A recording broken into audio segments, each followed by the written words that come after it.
and start. Perfect. Okay. Yeah. Well, wonderful. Good evening from Germany. Um, I think before I start, I would ask you to try to get this QR code with your phone and answer the question for Anthony, because we need to do some science on these kind of things. So, my name is Christopher Munschauer, and I'm going to bring you a little project which was done the last couple of years in the area where I grew up. And even though it's not technical part of the NBSINFRA project, I think it actually is perhaps quite relatable to your area and what project you want to do in Fingal. So when I was there and looking at what you're planning to do, I was reminded of this project. Oh, here's the QR code a bit bigger if you were not able to get it. Okay, so we're talking about a small river in Germany in the western part. You can see it on the left bottom part. I have, well, a Google Maps map with a little red. I hope you can see it with a little red dot here. And before the new relocation, the old Rehbach looked like this, and it was rather narrow and directly in the living or industrial zone of Hasloch, which is a small town in Germany. And so for flood protection and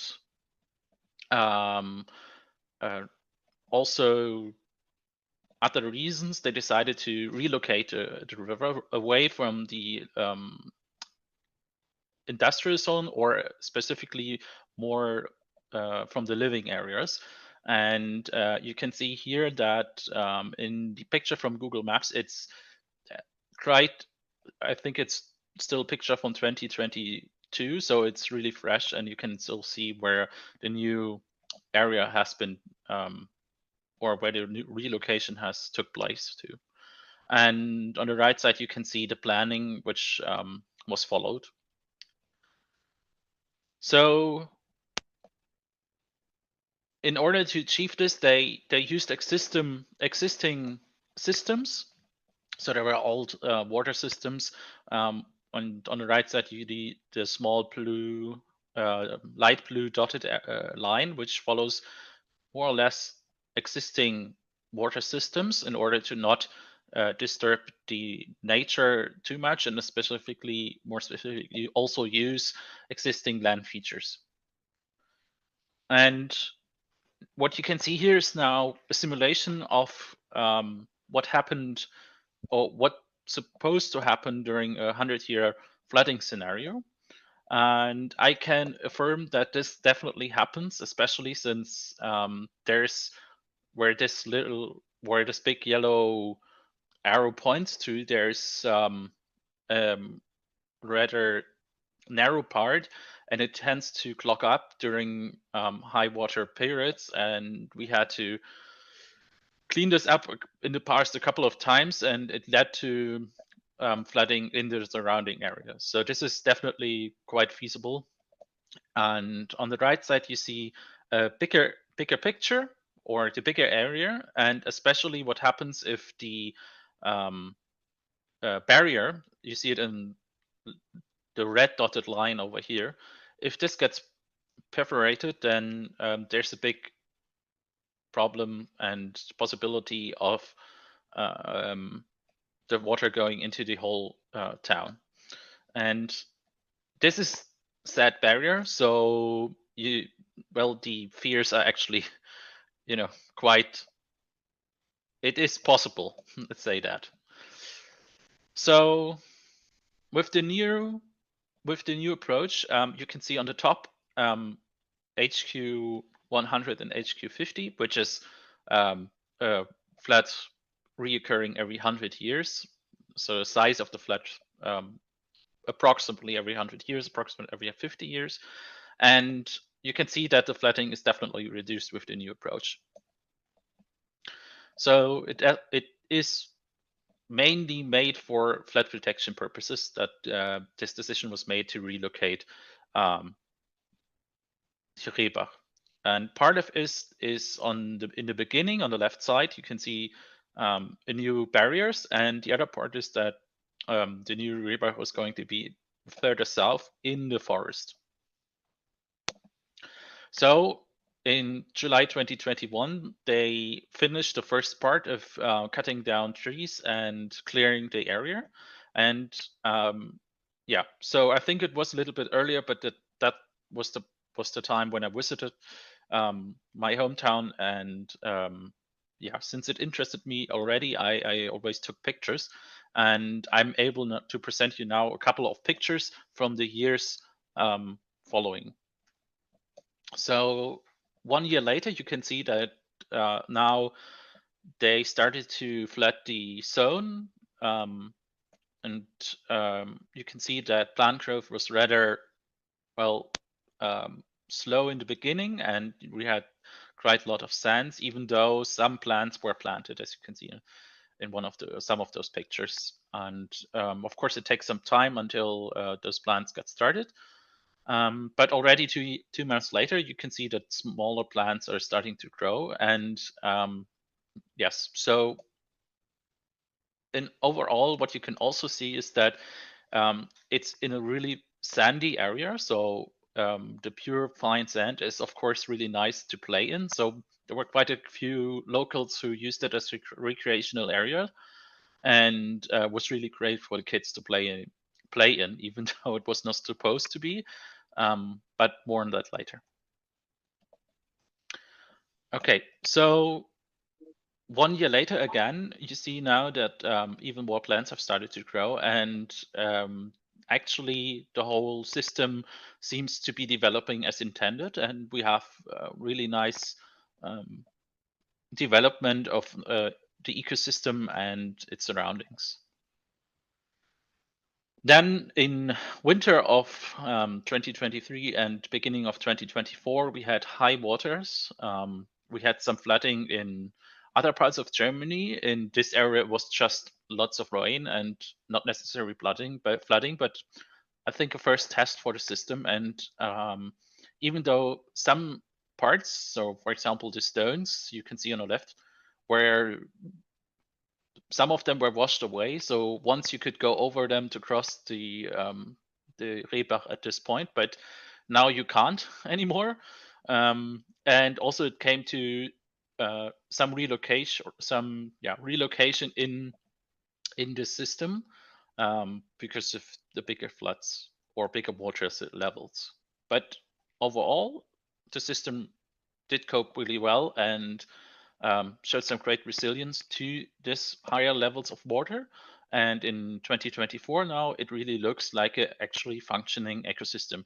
I can't, of course, I can't bring that to you now, but there's now starting to come lots of smaller bugs and other animals which populate the area. I just want to quickly point towards citizen initiatives and bigger criticism of the project. One was, of course, that it actually was quite expensive. So approximately 7 million euros was deemed too expensive by the citizens. But parts of it is that it was financed by EU projects or EU financing, and there had to be some additional measures which drove the cost significantly. And yeah, but the town itself did not have to pay that much, or it has to pay less than what would have been without EU financing. So the bigger criticism of the citizen initiative was that too many trees would have been cut down or were cut down, and so there was constant protesting of a rather small group of people, but that definitely existed. And actually, from the Green Party, which was also interesting because they at some point joined forces with the Right Party.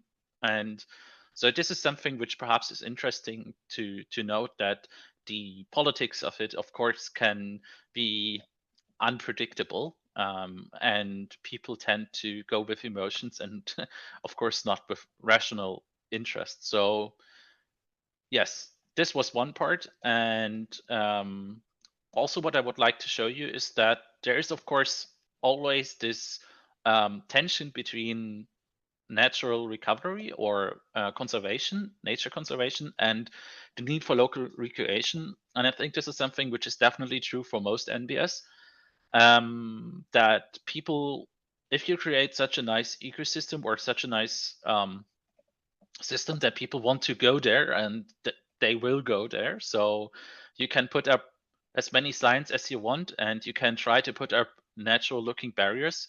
If you don't put up steel fences with high steel fences, then it will not deter people. So there was some compaction of the soil, and some plants which were planted got destroyed, which of course is not optimal.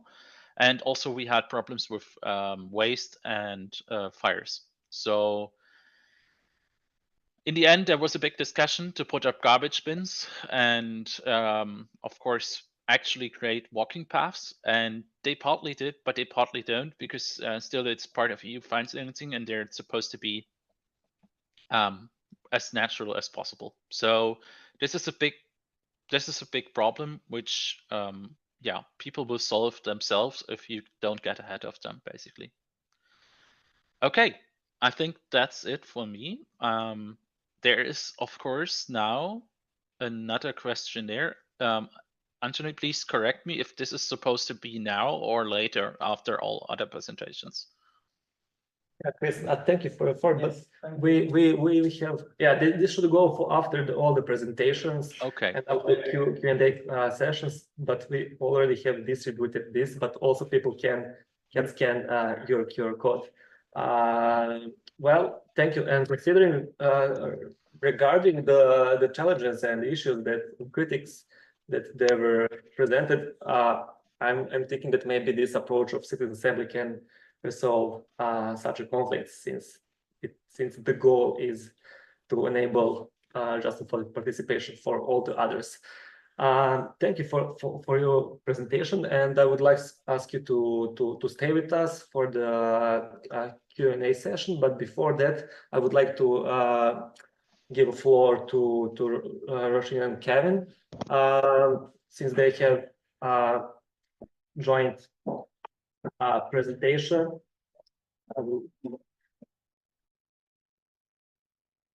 Let me unpin this.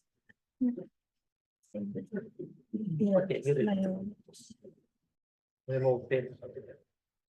Okay.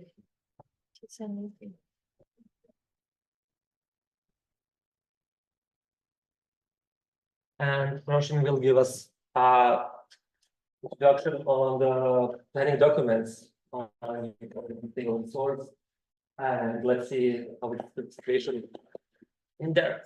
So you got a clicker? Oh. Wait, Roshin.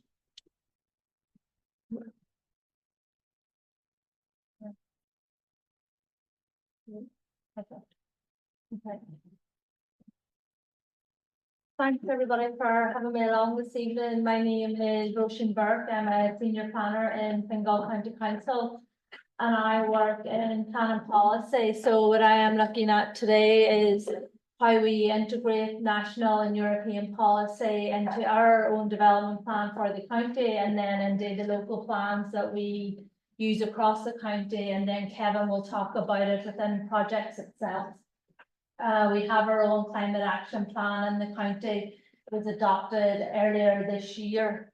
And I suppose these are national plans here. We have the National Climate Action Plan, the National Development Plan, and the Plan and Framework, the NPF, the National Plan and Framework. And the National Development Plan itself lays out a clear pathway for how we can achieve the 51% reduction in greenhouse gases by 2030 and net zero by 2050. And this is part of a broader national framework that aligns climate action with social and economic growth and social and economic development, and it crosses various sectors, including transport, energy, agricultural and industry. And really one of the things we see at a national level and that we're integrating in Fingal as well is that climate action is no longer a standalone process, that it's integrated into everything we do. And that's something we work really hard to do in Fingal itself.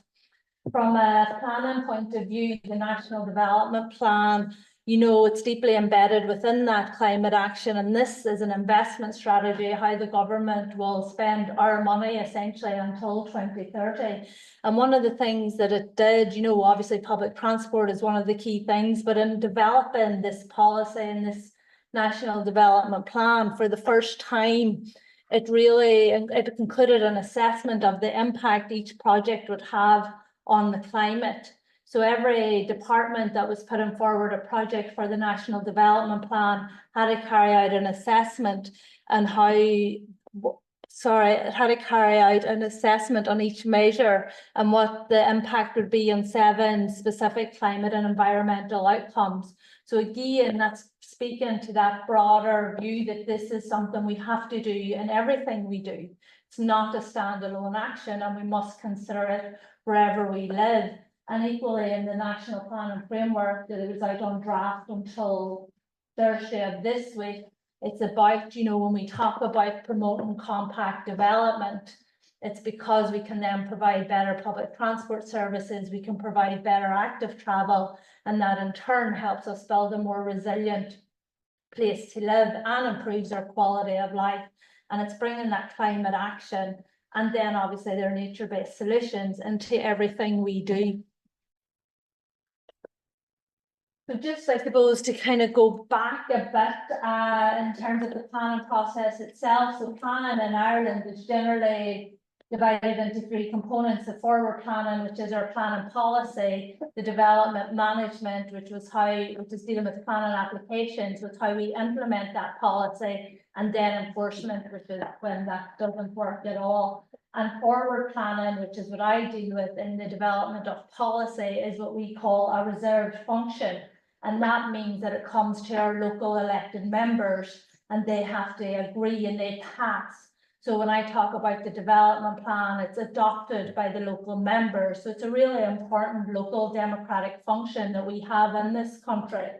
And then planning applications and enforcement are known as executive functions. So that's where we, as the local authority staff, we make those decisions. So just to set that out at the start.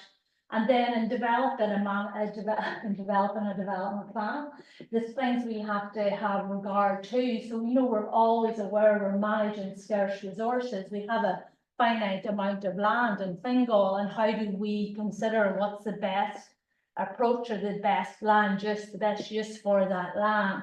And that comes down to what we call zoning and different objectives of the development plan. And we consider these things in the plan: the compact growth, the settlement hierarchy. So in Fingal, Swords is our county town, so we are pushing a lot of growth in Swords relative to other areas of the county. And we do that because we feel Swords has the capacity to grow, particularly when we look at the larger projects that are coming on stream in Swords, you know, Metrolink being key to all of that. The core strategy that relates to our population growth and sustainable transport, the Metrolink, the active travel, the quality bus corridors, all those things. You know, when we look at Fingal, like in very general terms, I always think of it as, you know, we have Dublin City and we're north of that. So we have the railway line, so we grow along the railway line. We have the Metrolink line, we're going to promote growth along the Metrolink. And we have the railway line going out west via Blanchardstown, and we grow along that. So we're really promoting growth along existing and planned public transport corridors. And that's where we want Fingal to grow in a sustainable way. And that comes across in our development plan. And this is what we're seeking to do. We have that economic development, that environmental protection, and then the protection of the community interest. And how do we maximise the infrastructural investment at a national level, revitalise our towns and villages, and facilitate sustainable travel patterns. You know, we have the vision of the Fingal development plan, you know, and it's all related back to that climate action being completely integrated. So when you read the vision, it's about creating and developing well-serviced, well-connected towns and villages. And when we talk about them being well-serviced and well-connected, we're talking about public transport, we're talking about active travel, we're talking about having nice places to live and have a good quality of life. And that's, so we very much in the drafting of this particular development plan outlined that climate action is one of our cross-cutting themes. So it's not that we do have a separate chapter for other reasons, but it's not that we have a separate element, climate action. It's that it's everywhere we do, whether or not we're talking about high quality developments and our construction methodologies to ensure that we're creating low carbon, that we're, you know, within that, it's in our active travel and it's in our green infrastructure. So something we're really proud of in Fingal is our focus on green infrastructure. And this has come about really through Kevin's work over the years, but we have a green infrastructure map in our development plan, and we have this for a number of development plans at this stage. And this is something that is quite unique to Fingal as a local authority in Ireland. And, you know, we in the green infrastructure and in the development plan, it's highlighting the importance of protecting and enhancing our natural assets, you know, our parks, our woodlands, our coastal areas, and integrating them into the urban planning and ensure that the planning policies we have will protect them and enhance them where it's appropriate to do so. You know, we have areas that we're really actively discouraging people from almost visiting because it's not appropriate. And it's like, as our previous speaker spoke around about their not, you know, recreational activity doesn't always have a benefit depending on what the particular sensitivities an area might have. The nature-based solutions in our plan, you know, we have policies in relation to restoring wetlands, to manage flooding, planting trees, to reduce heat or create green roofs, you know, to improve air quality and to manage stormwater. And these solutions we find are more sustainable and actually cost effective than some of the traditional engineering solutions that we would have been promoting 10, 15 and 20 years ago. Within our planning policy, we're using these nature-based solutions to create more sustainable, livable communities and to work with nature. And again, it's back to making our towns and villages more adaptable and enhancing that biodiversity and the existing ecosystem within them. And then just to talk about a local plan as well. So another plan I was heavily involved in is the Sustainable Source Strategy. So it was adopted December 2022. And really what it's looking to do is have a strategy that's focused on the strategic regeneration, the compact and sustainable development of swords. And we really want to increase the resilience of the local economy and provide an enhanced, accessible, inclusive, child-friendly and healthy urban environment. And one of the things, there's a number of different projects within it, but underneath it all is that, again, that climate action approach. How do we create a much more resilient swords and a much almost nicer swords? Like Swords is a great town. It's a town of almost 40,000, and I think we really need to harness, you know, when I look at it as a planner and I walk up and down the main street, oh, okay, the main street needs a lot of work, and that's a project we're starting to work on. But as somebody that lives locally, you know, I think it's great. There's so many private, non-chain businesses on the street. You know, it's so local. It's a very wide main street. There's so much opportunity. Like, when we take the traffic off it, which is going to happen eventually, it's going to take time, but it's going to happen. We won't know it. I think in the next 10 and 15 years, we will not recognise Main Street. The cultural quarter has started. Following on the construction of that building will be the public realm between it and the castle. And then we're going to move the public realm up the main street to the Garda station initially. And this is all coming out of this sustainable swords. There are 5 themes within that, the Main Street transformation. And underlying all of these is that nature-based solution. How do we green the town more? How do we make it more sustainable from that point of view as well, and to avail of the existing systems that we have in place? The Main Street, as I said, is one of it, and even at that, we can see already how green the area is, and so it's how do we harness that and improve it? This is again the Main Street transformation is my hobby horse, so I can talk about it all evening. But it's how do we create links to our green spaces and improve this for ourselves and for our communities. And one of the main things within sustainable swords and within storage itself is the creation of this green necklace. So it's that we can have our green spaces, these green corridors, you know, to preserve and enhance the natural assets we have, and that then they can act as that buffer for against climate impacts. But But in creating this, and it's in creating our green belt, availing of it, maximising it, and then using our links to our parks.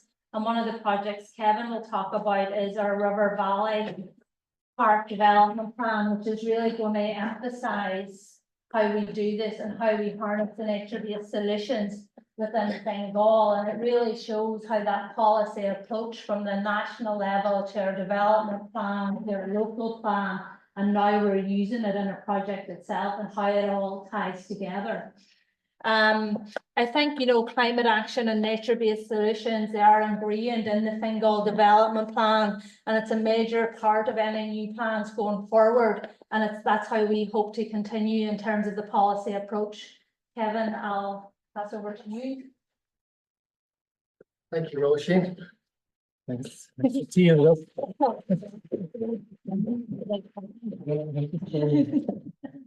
Hi, myself, going on and on about some.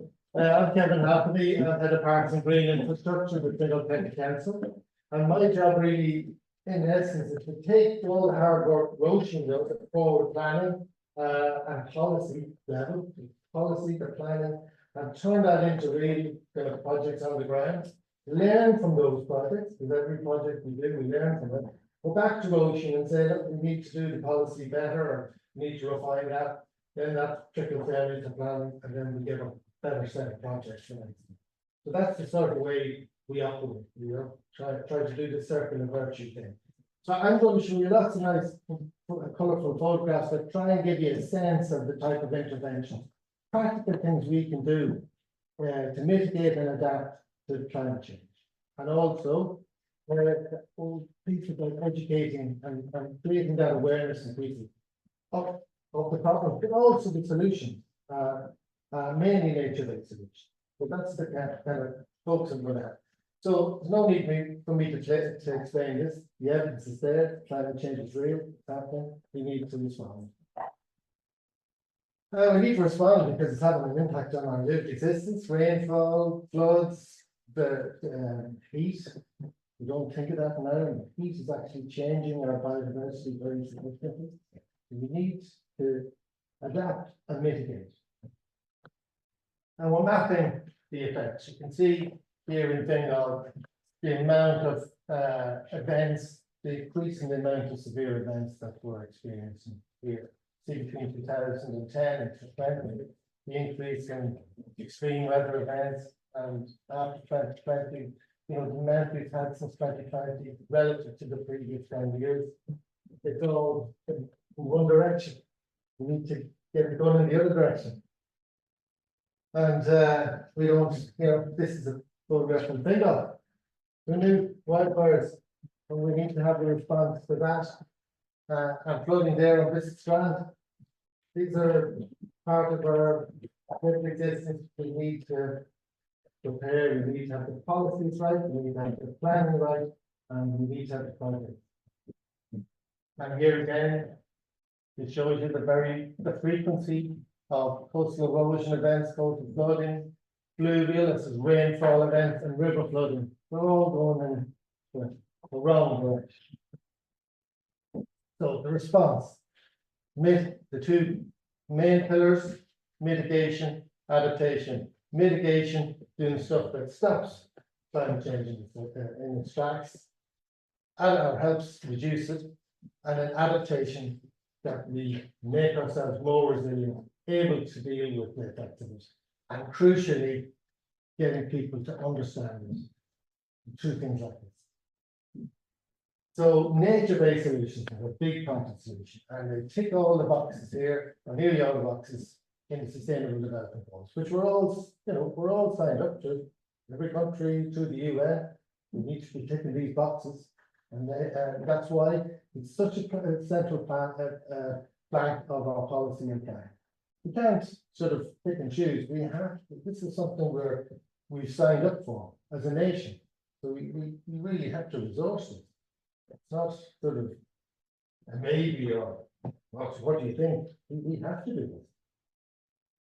And as Roisin mentioned, we've been doing green infrastructure planning now for a long time, and it's a long time endeavour. You have to push it in over a long period to have an effect, but we are having an effect.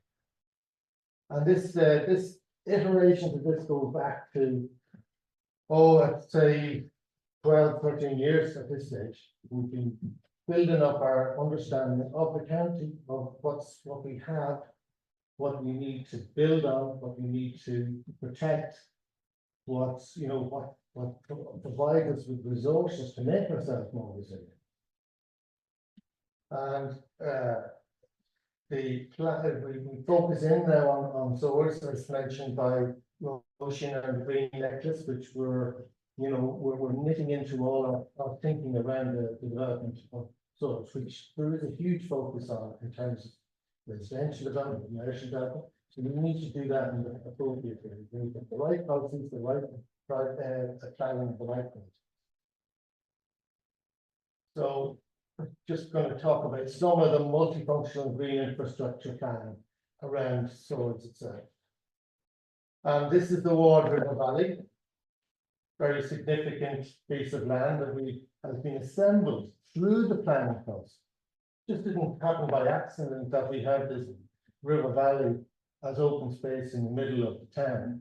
That was assembled through development management, through the policies that the planning team developed, and then through every development that came in, we required that we provide a section of the valley. And we've just, in the last couple of years, all the open space assembled between the centre of town and Brackettstown Bridge. This is only in place since just around the time we finished the assembly of this land. So we're now in a position where we can advance with master planning, which is hugely important, because as you can see from this image, it doesn't just go, the valley goes westward up to Brackettstown Bridge, but it goes right down through Ballyheary. And hey ho, it's out into a special area of conservation, protected by all sorts of legislation under the EU, Forest Directive, etc., etc. So we have really important kind of responsibility, but we also have a massive resource that we can use here if we do it right. So, keep this in mind.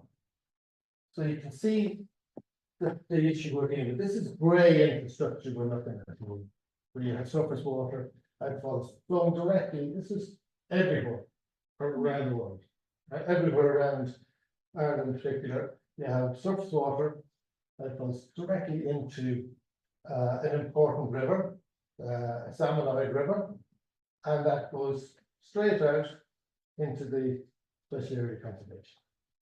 So we need a proper response to that. That's not acceptable. And these are images of other outfalls. You have 7 within the park, with 7 major outfalls. And water is an important resource. So, but not only is there a pollution issue, but there's also a flooding issue, and there's also a loss of biodiversity issue out in the SNC. So we need a composite, nature-based solution to this issue. And that in traditional drainage systems, 95% of surface water goes directly into the nearest water course. And that's how grey infrastructure works. And this is how sustainable drainage works. We capture the water at all levels, get it into the ground as soon as you can. And that deals with a whole load of problems in terms of pollution, erosion, flooding, biodiversity loss. If you do this properly, you solve a load of problems. And Fingal has been a leader in this space for over 10 years. We've been requiring developers to ensure that sustainable urban drainage happens as close as possible to the development that they're coming to planning with. And it's already, we're able to show that that's having an effect. So that's just another sort of the whole types of interventions you make at the different stages in the drainage, in the treatment train. And here's it in lived reality. This is the part of the Old Town, Moortown development on the Broadmeadow River system, as opposed to the Warden. And this is the modern way of dealing with surface water in reality. So this is the Miller's Glen development, which is part of the Old Town Moortown development, and this is what's come through the policy process, the local area plans, gave effect to how this is done. So you'll see right through this development there are swales and local arrangements to get the water into the ground. Where that doesn't work, it flows into a large pond, which is made into 3 sections, which again allows for evaporation, but also the water to get into the ground before it gets to the river. So we're protecting the Broadmeadow River with this system. And the planning allows for us to assemble open space both sides of the Broadmeadow River, right down to where Estuary Station is on the new metro. That would be a green link to the metro, and also have all of these nature-based solutions built in. Yeah, built in. Okay, so that just gives you a sense of what happens. And I've purposely not connected the pond that you see there to the river, because it's only connected in a very sort of managed way. Most of the water in that whole development is attenuated locally and doesn't affect the river whatsoever. And this is very doable if it comes to proper policy, proper planning, and the project is managed correctly. And that's what you end up with. Beautiful pond that also has huge biodiversity, huge amenity potential, and mitigates all the. So this is nature-based solutions in action. And this is our project that links into Roshan's project that you mentioned on the main street. This is directly related to sustainable source. So we're doing the master plan for the Waterloo Valley, which addresses all those outfalls and bakes in all of these nature-based solutions into it with enhanced woodlands, major interventions in terms of sustainable urban drainage. And this we're going to be bringing this. We've done a lot of consultation at local level on this, and we're going to be bringing this through statutory planning next year. And this is what nature-based solutions does. It bridges the gap between the need for urbanization and the need to retain our biodiversity and have really livable urban areas. That's what nature-based solutions can do if it's done properly. So you can see a wetland here replacing the horrible grey infrastructure outfall. And we're mapping all these interventions, so we're going at very fine grain level, so we can maximize them and make the most out of the potential of nature-based solutions in the regional park, which is 3 kilometers long and it occupies an area well in excess of 300 acres. You can see we've identified, we're working directly with our water services engineers and our planners, etc., to map out how best to do that.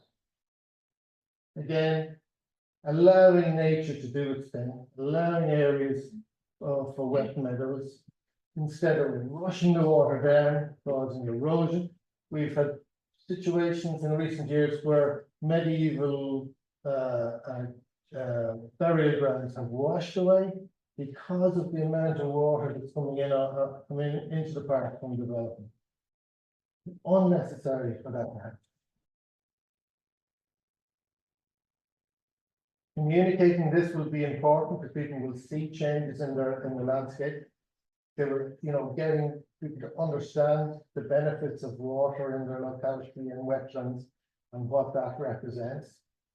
It won't add to the amenity of the park instead of taking away. But some people are very reticent about water, and we need to then break down those barriers. The cooling effect of water is huge in urbanization. That's in China. I think it's one of the other speakers mentioned. They're re-engineering major parts of their large megacities to bring water courses back into them and open them up because they become unlivable without the impact of water in these urbanized areas. Invasive species control, we have to break some eggs to make the omelette. We're removing all of this cherry laurel to allow the native species of trees come back into our woodland. So I just want to go through some quickly some of the localized interventions we were making to slow down the water. It's a really big important thing to do. Swales of all different car park here. We're doing all our car parks now that we're developing in parks, our green car park. Even very small interventions like this, instead of a horrible sort of hole in the ground, you can have this drop curve and a little attenuation area here. It gets the water down into the soil quickly. More advanced to the system to slow down the water in an existing channel. So more of it gets into the ground and doesn't rush down and cause pollution and erosion. Permeable paving, these localized areas. Even sports pitches. So a project that we worked on that adjoins the Rogerstown estuary is our Turvey Nature Park. Again, you can see, how sometimes you have to, adapt areas very radically. But the results, nature is great, comes back very quickly, and within a couple of years, you have this wetland that's not only creating biodiversity, huge amenity, slowing down the water, but also absorbing huge amounts of carbon. And that's multifunctional green infrastructure based around nature-based solutions. There are just some images of that. And this is the process here where we catch these wetlands capture carbon really efficiently. And we've even figures on it. We produce 12 tons of carbon per person per annum, one of the highest levels in the world. We need to offset that. Even if we're very good and reduce our carbon footprint, the two things can meet. We can increase our wetlands, increase the areas that are absorbing carbon, and the two things, with the future, there are two things cancelling each other out as soon as we can. So we need to go from the past there on the left to the future here on the right, and they're the options. We can do this if we have the right policies, the right planning, and we resource the right projects. So I'm just I'm kind of running over time there. This is just another project we do. Goat grazing, the potential of grazing. We're only starting to really see the benefits of this. This is goat grazing in Holt, which we use very sustainable way, other than sending a JCB or a big yellow machine to rip out loads of wildfire material, gorse in this case. We can graze it away, and we've multiplied the numbers of an endangered goats, native Irish goat. We have 150 goats now on Holt Day from a very, very low population.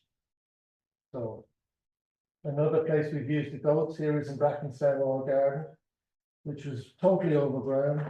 and with a huge amount of archaeology in it. So this is where we used it as well in 7th century monastic settlement here in Balbriggan, instead of ripping the faces. So another example of nature-based solutions, and we're doing this with our coastal management of wild birds as well.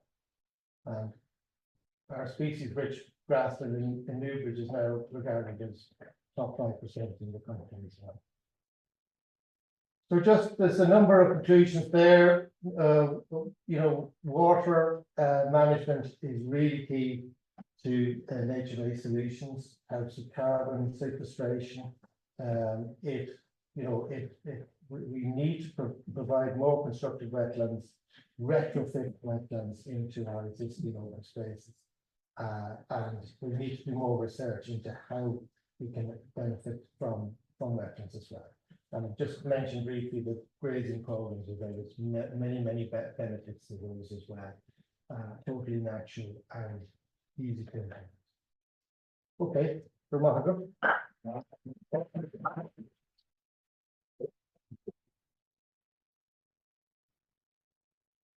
Thank you, Dr. Kelly, so much. We saw the slide regarding the before and after, and I'm sure that the side of that put forward in the facilitating the climate challenges, sure that one of the outputs will be output and input from the citizens that come directly to as input for the development of local area plans and maybe other solutions. I would like now invite all the speakers to come here to join us in a short round of questions and answers session. As I'm sure that visible here can some short, that we don't have much time, but let's make it short. Please, couple of minutes. Yeah, please, yeah, couple of minutes.